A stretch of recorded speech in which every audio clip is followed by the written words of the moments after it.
No, it's cute, and it's got the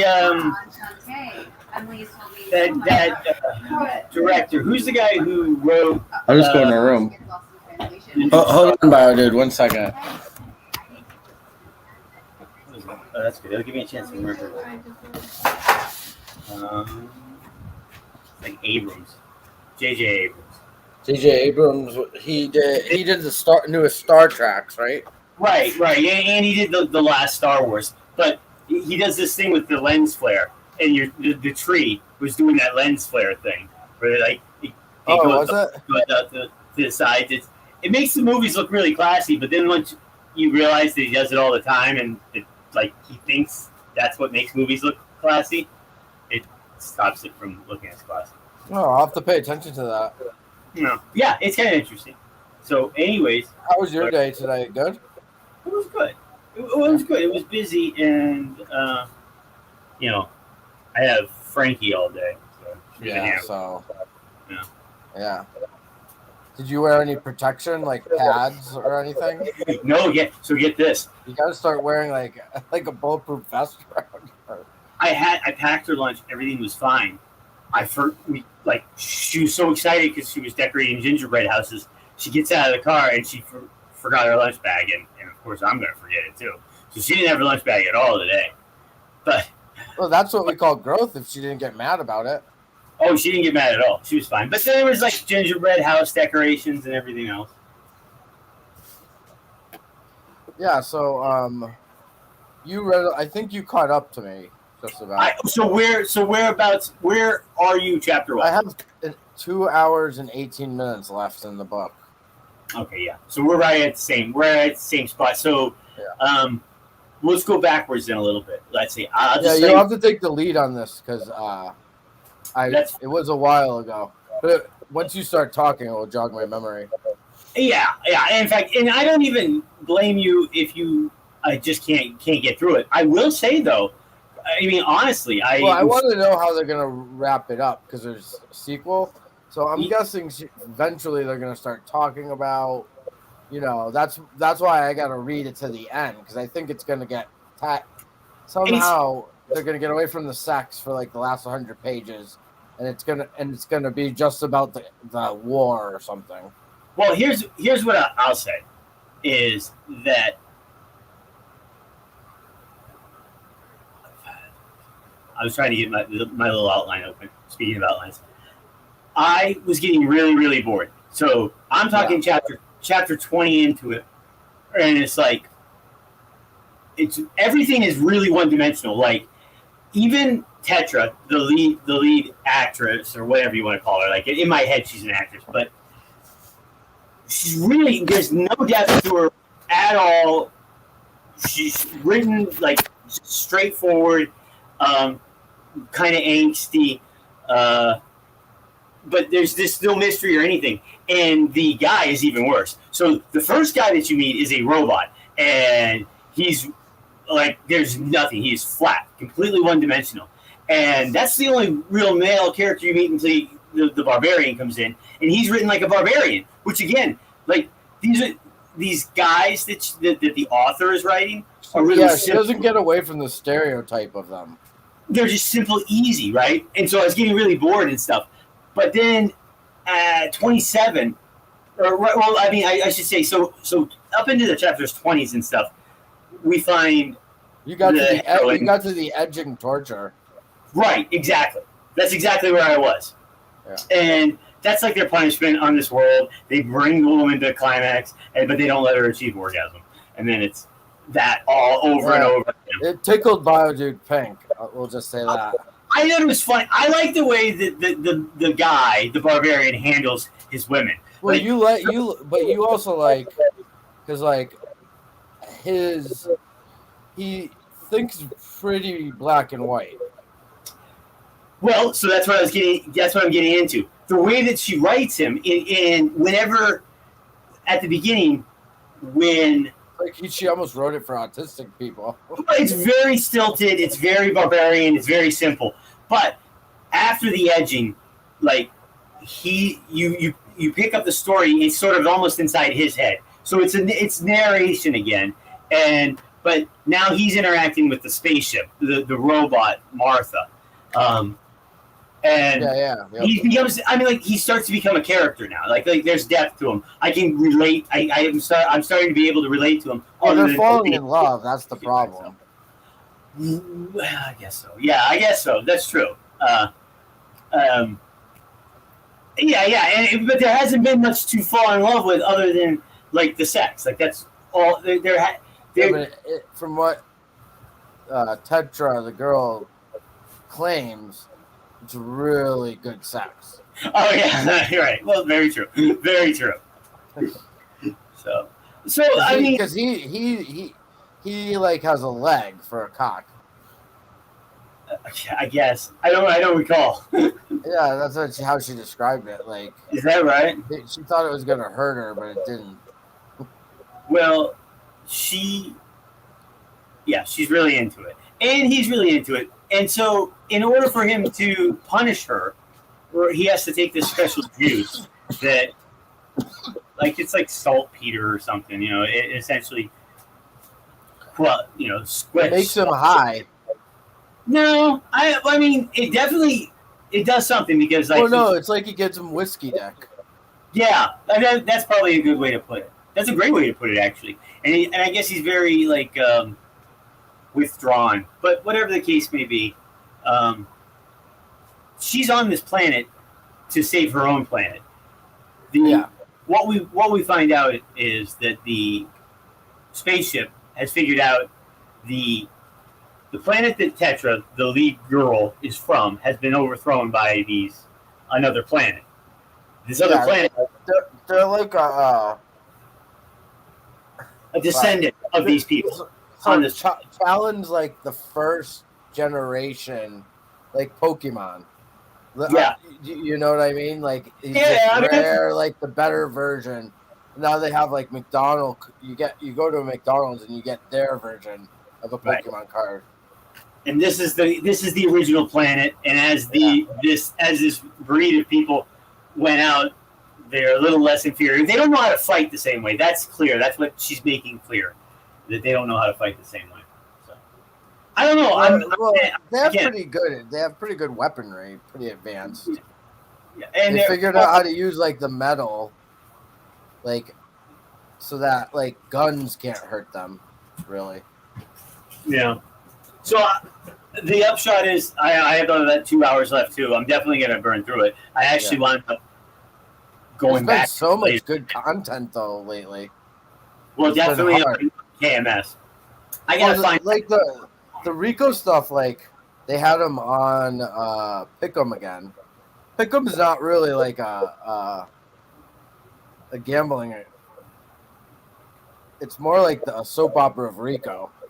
That's what I'm reading in. So I listened to it today, and they sort of talked about what happened, and like he called Cons to apologize for having. He basically had these like group of writers that were. He was directing them. So supposedly somebody wrote Cons' wife a DM that Cons was cheating on him. Yeah. Okay. So. Rico's trying to break up Cons. So the reason Rico's so mad at Cons was Cons went to a baseball game and they met up and they talked for like a half an hour. And Cons was like, I'm going to go with my other friends. And Rico thought he big timed him like a couple years ago. That sounds familiar. Yeah. So Rico got like burners to like harass his wife, and that caused like marriage problems for Cons. Well, that's ridiculous. And I can see why Kirk was mad, and he was furious this morning. In fact, I was just trying to find that link. Well, do you have the clip?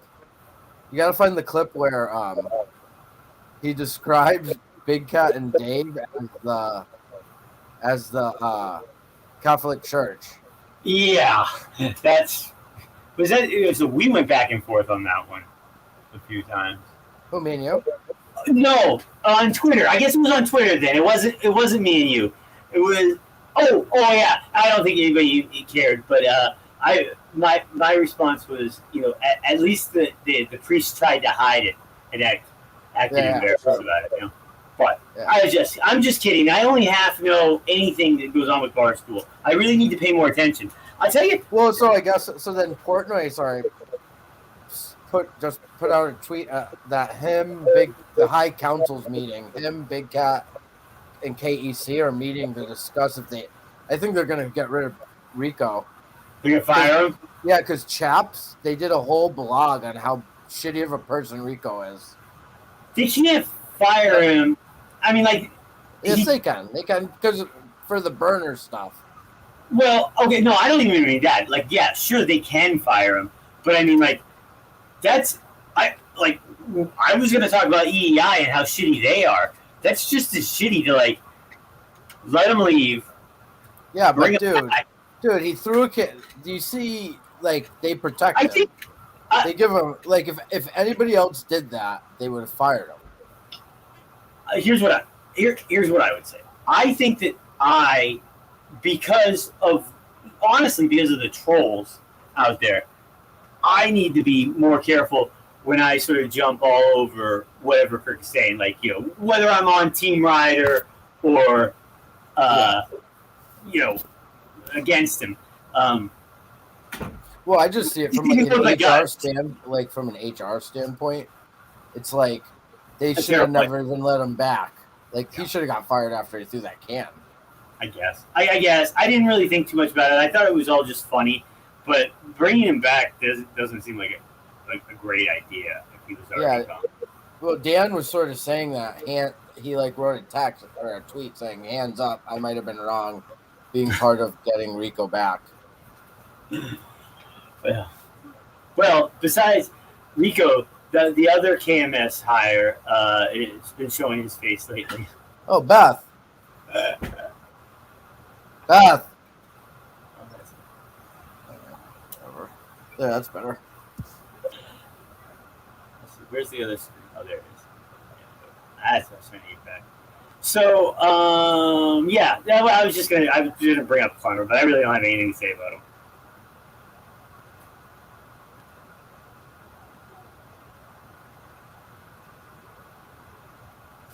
So, what do you think about Mutt the Barstool? Like, Kirk was acting like what Mike was saying, and Mike was just sort of reiterating what. There's no way. Well, no, but see, the thing is, like, I don't see why he couldn't do exactly. I mean, like, my thought all along, and when I say my thought all along, I mean, like, you could go look at Reddit from 2 years ago, where I was like, from outside looking in, Mutt is the perfect Barstool. Yeah, but nobody likes Mutt.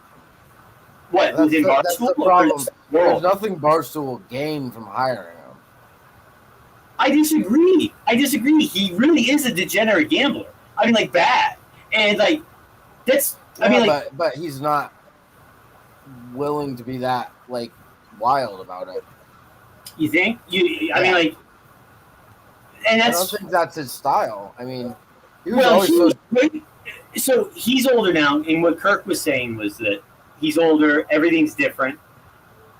My only thing is, and I'm not saying that we have to get the gang back together, and like it has to be. That's what you've been thinking a lot about, though. How cool it would be.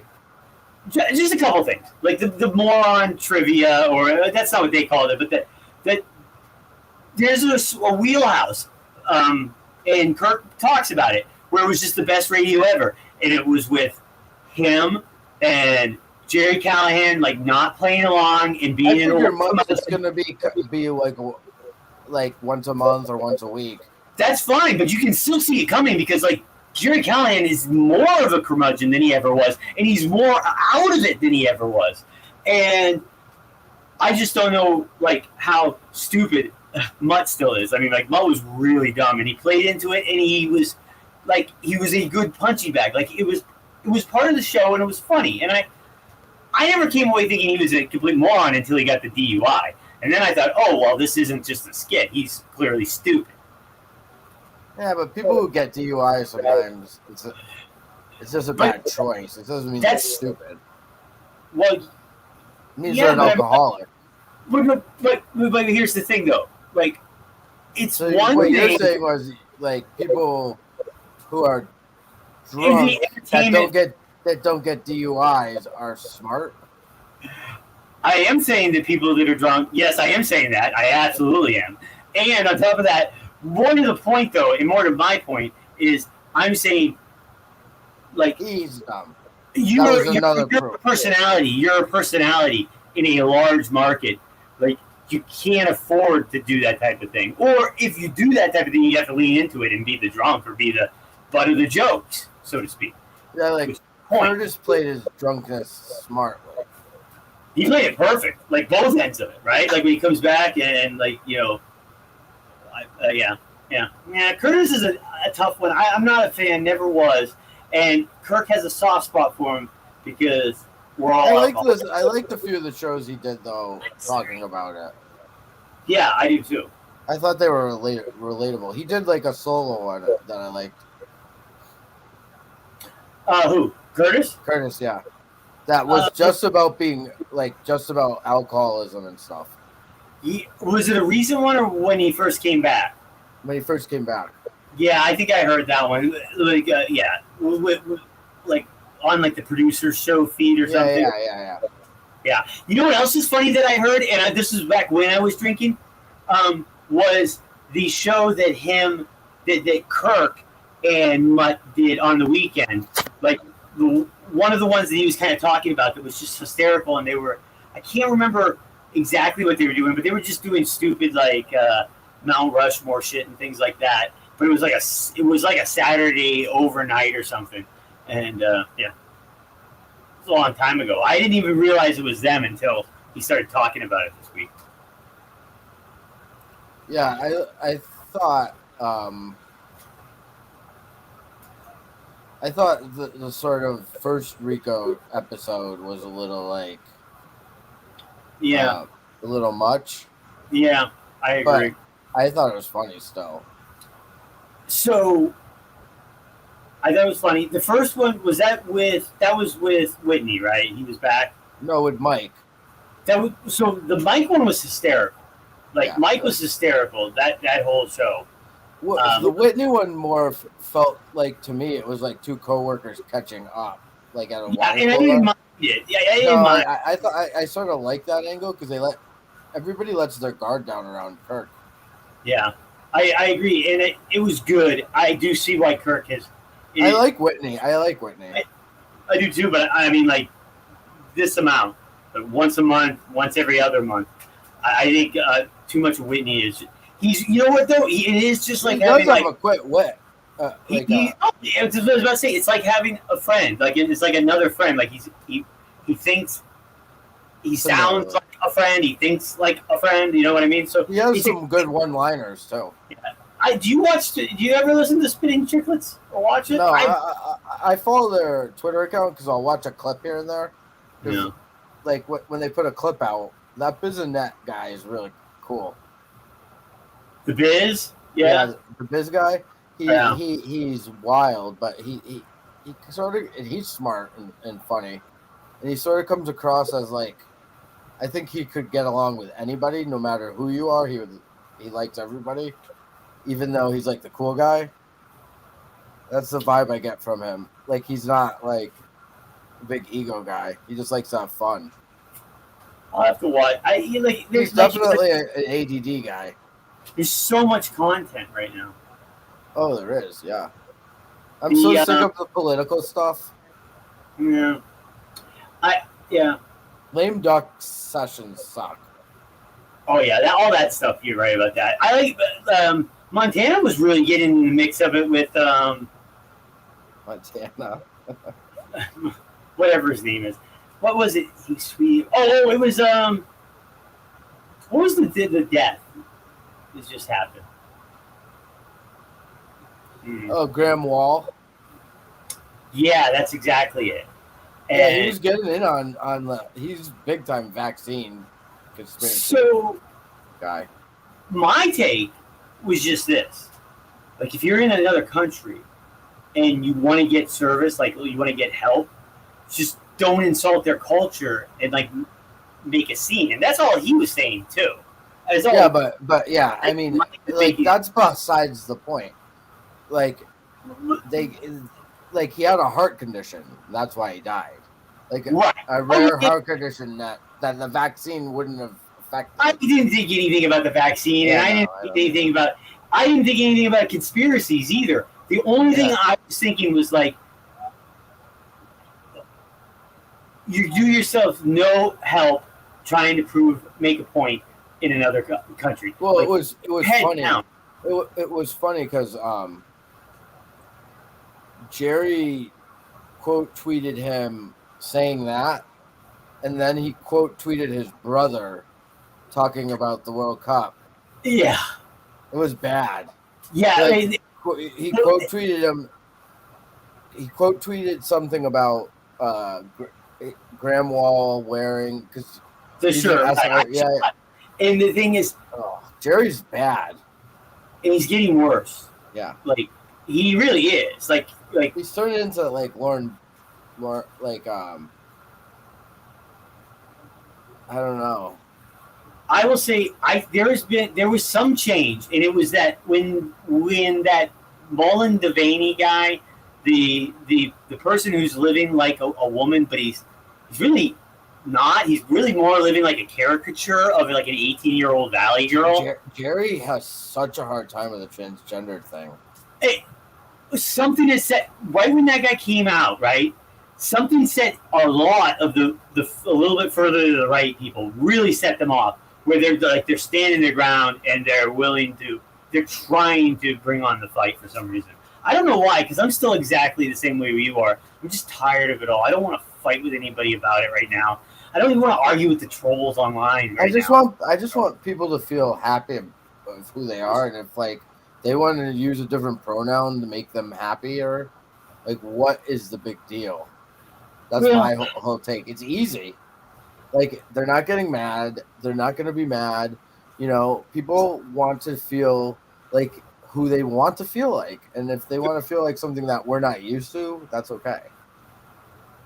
Like that's all fine. Everything you said is fine. The problem is that everybody keeps taking it the next step where they want everybody to accept them as that other thing, like live their reality. It's their reality. It's not it's not real reality. It just isn't, and that's the problem. And from my perspective, at least, that's the problem. Is that next step? I guess I always go like if it was my kid.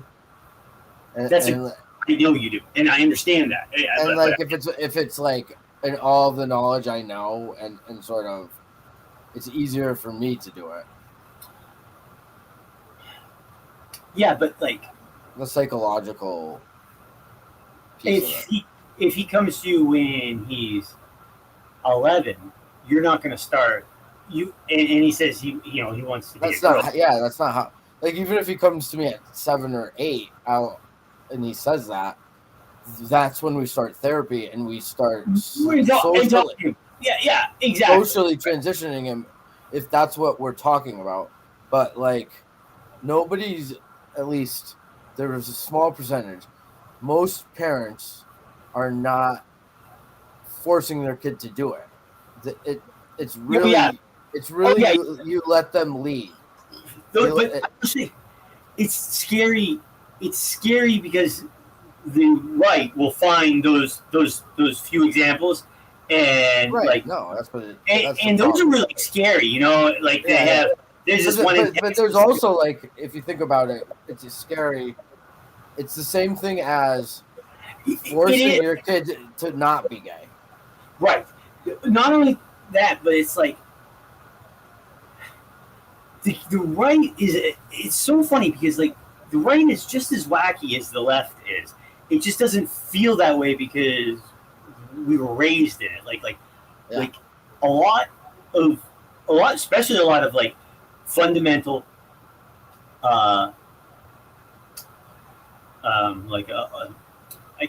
not orthodox. A lot of fundamental orthodox, very devout people. The back end of their stuff is a little bit weird. It starts getting a little bit crazy when you really get into sort of the faith and stuff. I'm just saying, like, it's everywhere. I kind of lost my train of thought at the end of that. Well, like it's coming across like this marriage equality some of the congressmen that are real devout, they have a hard time remembering sometimes that there's a separation between church and state, the way they talk about the morals of this country and how they're why don't we talk about why don't we talk about that? Because like I think that people have a vastly different idea of the separation of church and state than what I think the Hamilton papers sort of lay out, and that's two of the people that wrote it. You know? What's your take on church and state? I don't think that praying. I don't even think that like pledging allegiance to God in schools is what the founders were trying to do. Is stop what they like. They don't want a Roman Empire or the King of England. Well, yeah, right.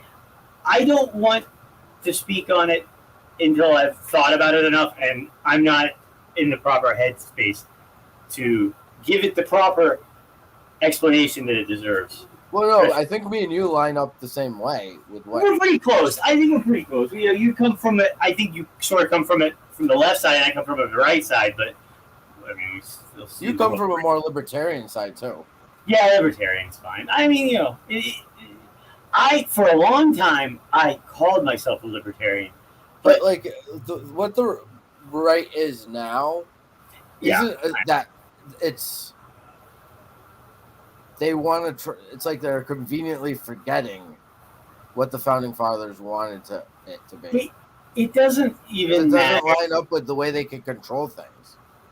The Republican Party is toast, anyways. It doesn't even matter. Like their name is garbage. Like I will be lucky if my kid looks at conservatives and Republicans like at all in a nice light. Like it is not even 50-50 at this point. Like that name, Republicans, conservatives, all that stuff, they have to rebrand themselves. And like we need to like Charlie. Whose fault is it? Whose fault is it? I don't know. I want to blame the boomers, but I'm beginning to think it's probably my generation, like sort of Generation X, because we have blame Trump though. No, I don't blame Trump at all. I think Trump is sort of a symptom of. I wouldn't even call it a disease, but he's just sort of the reaction to what because I see it. It's like the 60 to 32-year-old non-college degree Republican voters. I don't feel like there's. I feel like that's a huge block of people, but I don't think a lot of them vote. I think a ton of them don't even vote. No. Well, and I don't think that they're. What is their problem? I like those people that you just described are the people that are paying taxes, doing two jobs, and like, I mean, so I don't know. I'm not a fan. I don't understand how people like.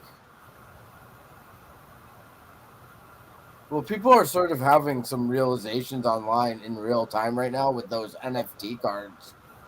That's so bad, man. What was he thinking? It's funny. You saw him. My buddy was ripping on me about him. Yeah. What's good about you is you're not like my dad. He's a salesman at heart. So even if I make good points, he doesn't let me know he thinks they're good. Like you can, if I bring a good point, you acknowledge it at least. Oh yeah. Well, I think like Montante has a hard time with that.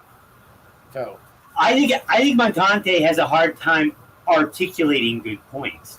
I've said this before, and maybe on that's a clippable. That's a clippable line. He says all the stuff I want to say, but in worse ways than I even say it. Yeah. I can't get that talk out. About people not college educated. Yeah, but talk about like the classic story of America, you know. Hustling, the guy's hustling every time they turn around, and now he's on a nationally syndicated radio program. This is amazing. It's not syndicated though. Well, it gets played everywhere, right? Isn't it going to get played everywhere? Did we find out yet exactly where it's going to be played? It's just a podcast right now, sort of like how Kirk is Barstool. So basically, they bought sort of the name. But if he's good enough, they'll put him on the TV stream, I suppose, for like an hour. I've seen this show. I used to watch Newsmax a lot, and they would just rotate people all over the country, in and out, like for an hour. Like they did a segment I saw this weekend. It was I saw the clip. It was this white guy brought his daughter to the American Girl doll store, and they couldn't find an American Girl doll with brown hair, brown eyes. Okay. So then they had these guests on to talk about when American Girl went woke. So that's kind of that's funny to me. But it's not satire. And then underneath it in the replies, there are people saying you can't go to the website, and they're showing a brown-haired, brown-eyed doll from the website. Right.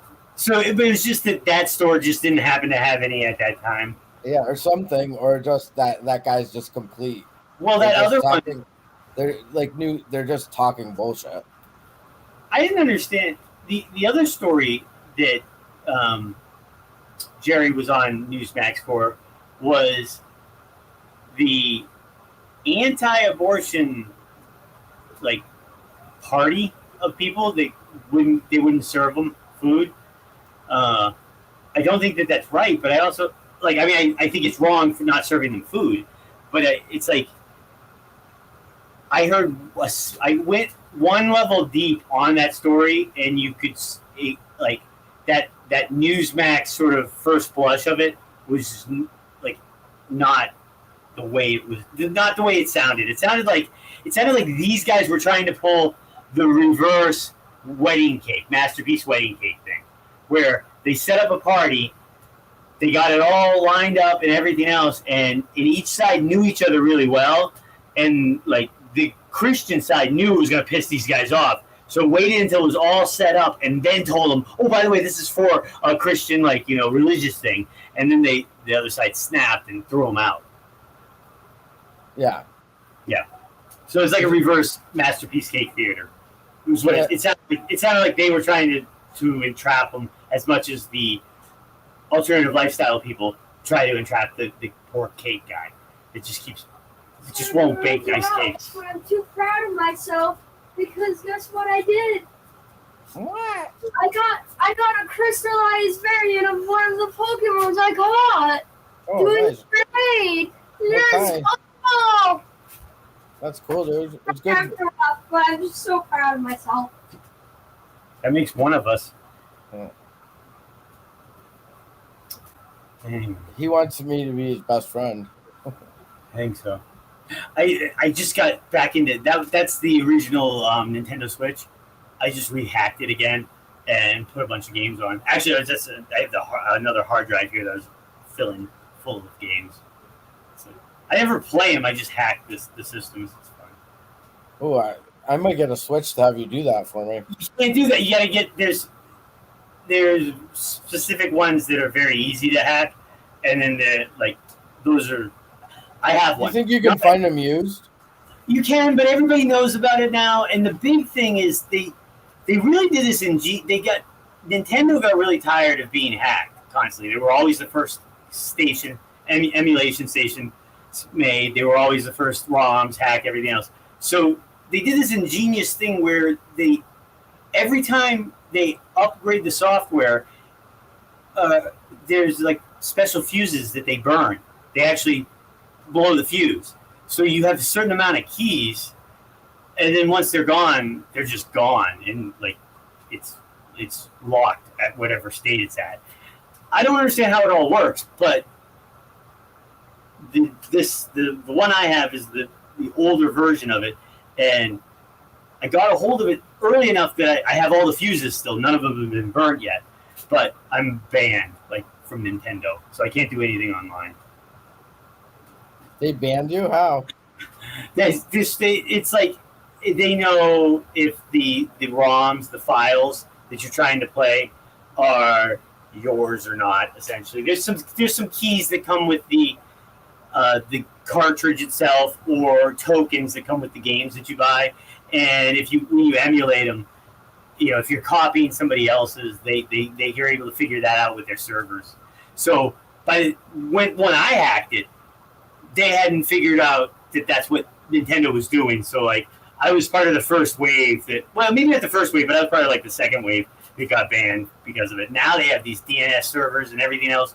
They just shut out Nintendo. So there's this whole separate community that just shut everything out of Nintendo for the networking, the online stuff.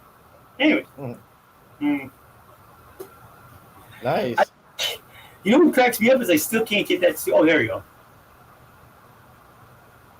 I'm trying to. What did you think of Julie? Did you watch today's show? Yeah, she wasn't bad, actually. I liked her a lot. I think a female's voice would be nice, but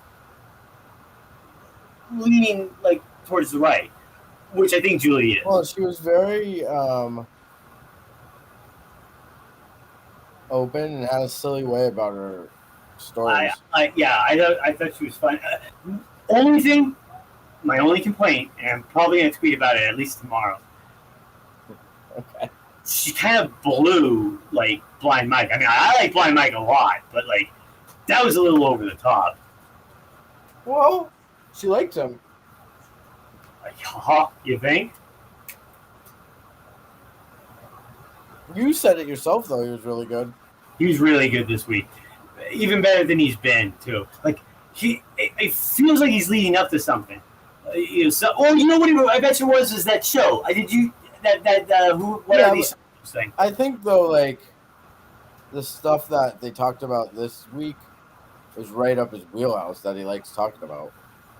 Yeah, absolutely. There was a bit of Barstool history. There was a bit of like drama. He does, and then there's this thing, and I was gonna try and get the clips for it. And it was right during that thing he does, which is very funny, but it's just sort of the way he sort of not leans in, sort of leans away from whatever it is. Like when Kirk is leaning into either Rico's an asshole or Rico's the best or whatever, like Mike will sort of lean away from it in a very, very funny way that seems really natural, but is really. Yeah, and like even over the last year, maybe Kirk's accepted that more than he would have in the past. Yeah. Where like he lets it. He plays off of it. Yeah, and they do it well, and it's pretty funny too. Well, like Mike's like one of the only people that can get, and Dave, that like where Kirk actually giggles. Yeah, I think Dave. I don't think Mike can get himself in trouble anymore, other than if he showed up drunk or something like that. But like, I don't think I don't know. I just think that Mike is as close to like that level as like Jerry, or like he's a partner. He's like he's not a sidekick as much as he takes ricochet shots sometimes. Kirk always though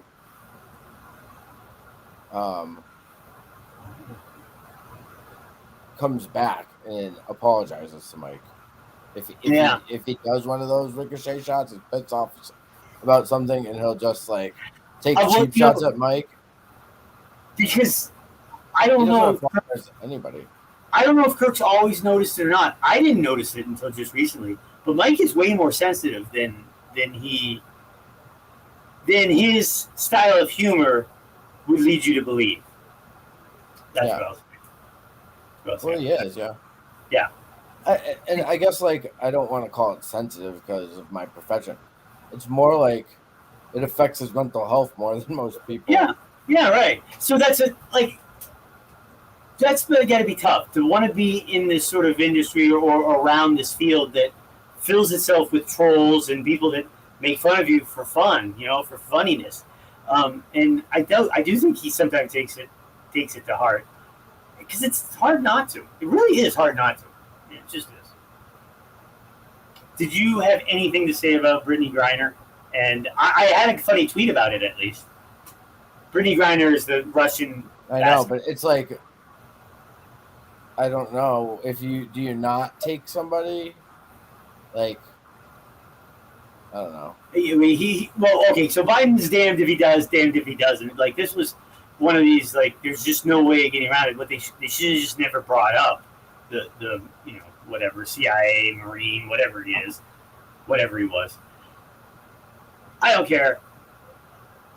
I get nothing. They didn't have much on the show about it. That sort of is like I said, something that's so advanced that I can't even like try to understand like what goes into that sort of stuff. I had a funny tweet about it, and it was something to the effects of, which is the worst trade, like Brittany Griner for the Merchant of Death, or losing Steve for Dave. Yeah, right. Yeah. Yeah. I named him like the Metro West Mangler or something like that. It was something alliterative and funny. Carson and Kennedy. I hate Kennedy. That was a really funny. I skipped through like the last 5 minutes of it. I get like. I think Kirk alluded to it. Maybe we're going a little too in depth, but like, yeah.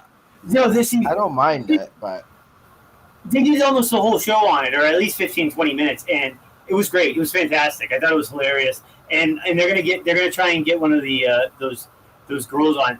And Mike had like just such an excellent point. Like, none of these people were ever guaranteed a job. In fact, all of them thought that they probably weren't going to get the job. So like, this shouldn't have been so tragic. Right. No, that was funny. I don't like. I've never liked Kennedy, and never mind. Anyways, like, I shouldn't talk ill will of people for no reason, but she just annoys me. You used to be a big fan? No, but it's always on. My wife likes those morning fake calls. Yeah. Well, I think before Kirk pointed him out, I got sucked in once or twice to him. I remember when I figured it out. I was like in college, and I like was really into radio. Been super into radio forever, and like I just heard it. I heard the same call on two different stations, and I was like, "This is the same exact call. This same call." It was like in Columbus, Ohio, and then and then that was right when the internet was coming out, and so you're checking everything on the internet, anyways, and eventually you figure it all out. Were you a spreadsheet guy, like no tracking things? No, but my buddy is Pope Francis. Oh, yeah. He's big into it. No. My boss is too. Actually, she keeps sending me tracking sheets and stuff. All that stuff I've done in my head, and it's all kind of like a sense of feel, which isn't the best way to do it. No. But can you recall like remembering things like? Not like a lot of functioning things. Not like a lot of the ones in the book. The only thing magical, like, I just wish of the other struggles I had that I had that ability. No kidding, right? But I still had my personality. Well, that was one of the tougher things about that the book that we did enjoy reading about autism and things is like seeing all those characteristics in these like geniuses, like real geniuses, or these savants, having all the same characteristics, but not the good ones, not the really good ones, Right. Just having this social anxiety or whatever. You do have the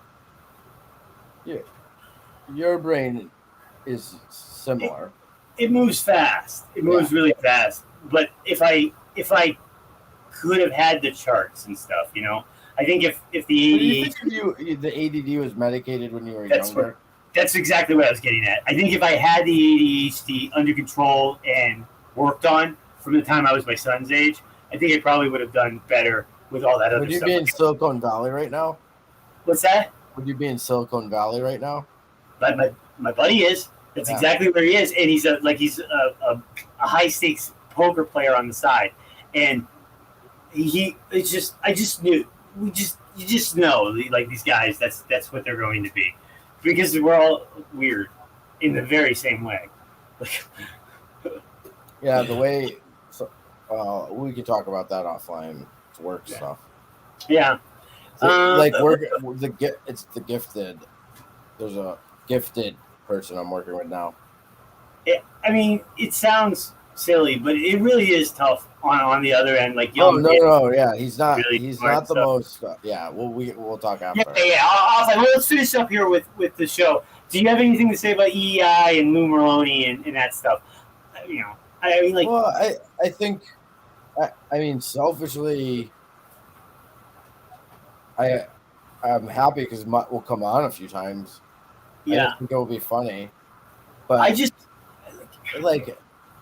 I don't know how fulfill maybe I think sometimes and he's at that age, he's 44, where he could get fulfillment from it in the way he wants to.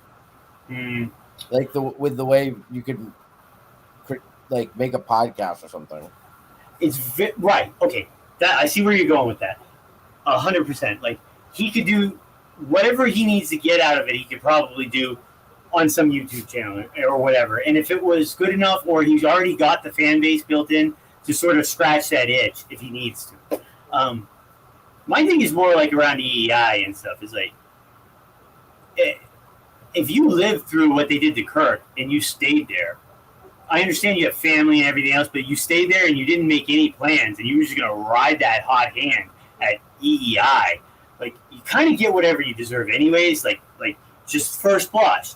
Like, it's terrible that it's happening at Christmas time, and it's terrible that it's happening to people that ostensibly I like. I mean, I've followed Mutt's career. I actually hated him when he first started. And I don't really think he was a great host, but he was a great sidekick, an absolute great sidekick. That Mutt and Merloni show was horrible. Yeah, it was terrible. Yeah. Yeah. Man, there's a lot of bad radio on EEI. Like, it was a lot of it. Even I was into sports and I didn't like it. I always liked Holly for sports. Yeah, I wasn't really a big Holly fan either. I didn't like Dale, but I listened to him religiously forever. I liked Holly and the Big Show together. Oh, I hated that. Yeah. See, my problem was that. Getting back to that Asperger's. It's not because he's black, right? No. Only in the sense that he covered basketball, and I just don't care about it. So there's very interest. What I appreciated about him was he wasn't funny. Just a jughead, and he was actually really smart when he talked about stuff. He seemed like a nice guy too. He didn't seem like genuine or anything like that. He was fine. I didn't like him mainly because he kind of kept winding. He was neurotypical. Well, he just kept winding up with every other host and just screwing up my day. Screwing up my schedule, changing the radio. They're selfish bastards. What can I say? But he went on to do better things. Now I think he still hosts something on for the Celtics, right? Doesn't he have a show? And that's been on forever. Yeah, he's a really successful guy. He was a really well-known writer, sports columnist. Yeah, I know. I mean, that was when he started with the radio. That's where it came from. I think. Did you care about the Alex Stein stuff? I didn't care about the Alex Stein stuff. I think he's kind of funny, but I don't know. No, I thought it was interesting because one of his fraternity brothers works at Barstool, Mincy. And they were joking that Mincy gave him his card to get in. Oh. That's another punching bag. Mincy? Yeah. Look up Brandon Walker's. He talked about Rico a little bit, and he had some interesting points. Did he go back to Mississippi? No. Is he going to? I thought he was going to move back to Tennessee or Mississippi or wherever he was from. No, I'm not sure. Big Steve up in Maine. There's not much to say about that, other than I might try and interject myself into his life somehow. I don't know. He is funny, and he is like all over the place. Like, I wish I had a motor like his, especially at his age. He's definitely neurotypical. Yeah. Oh, big time, without a doubt. Especially his vocabulary, like it is very neurodiverse. Yeah. I guess the only other thing I would say is that I'm looking forward to more with the Carson and Kennedy, the three weather girls. They're gonna be weather girls, I think it was. I kept hearing that, so it was all, like I said, it's always on my radio every morning when I start the car, and I heard all those interviews and stuff. Like they did. It sucks. That's the one thing I don't like about the CarPlay, is like you have to plug your phone in, so you always have to hear the radio. I am gonna hack my my dash so I can watch YouTube and stuff on it. I've decided already. Like, once you buy the car. No, I think I'm just gonna do it. So they're selling boxes now to do it, and they've figured out how to do it. And I was reading up on it, so it doesn't look like it voids any warranties or anything. At least the stuff that I've seen so far. But I just found out that you can do it. So what will it be able to? So when it's in CarPlay mode, essentially what it does is put YouTube on it, like as an app. Right. So think about it like this. It gives you like root access mirroring for your phone. So it essentially, you can grab both data lines or whatever the communication lines are for the touch screen and for the whole monitor, and it just mirrors your phone. From what I've read, and like I said, I just found out about it a couple of days ago. I gave it maybe an hour's worth of reading. I like the touch screen in the car, but it annoys me a little bit because of how smudgy it gets. I just want to be able to Twitter better while I'm driving. Yeah. I don't know if that will ever happen. Well, yeah, it will. I mean, like, those Tesla cars will drive themselves, and I'll be able to focus solely on tweeting. Eventually, you'll figure out how to put a chip in your head, so then when you're thinking of a tweet, it just comes onto the phone. I'm so close to getting it to work just with my watch, where I can just sort of say the tweet, but I don't like to hear my jokes out loud.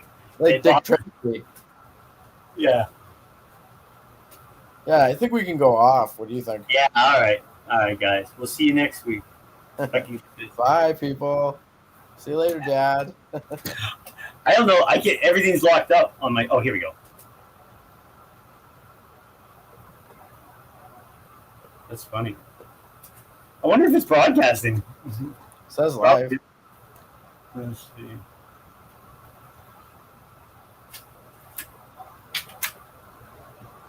Well, I guess you're gonna stick with us.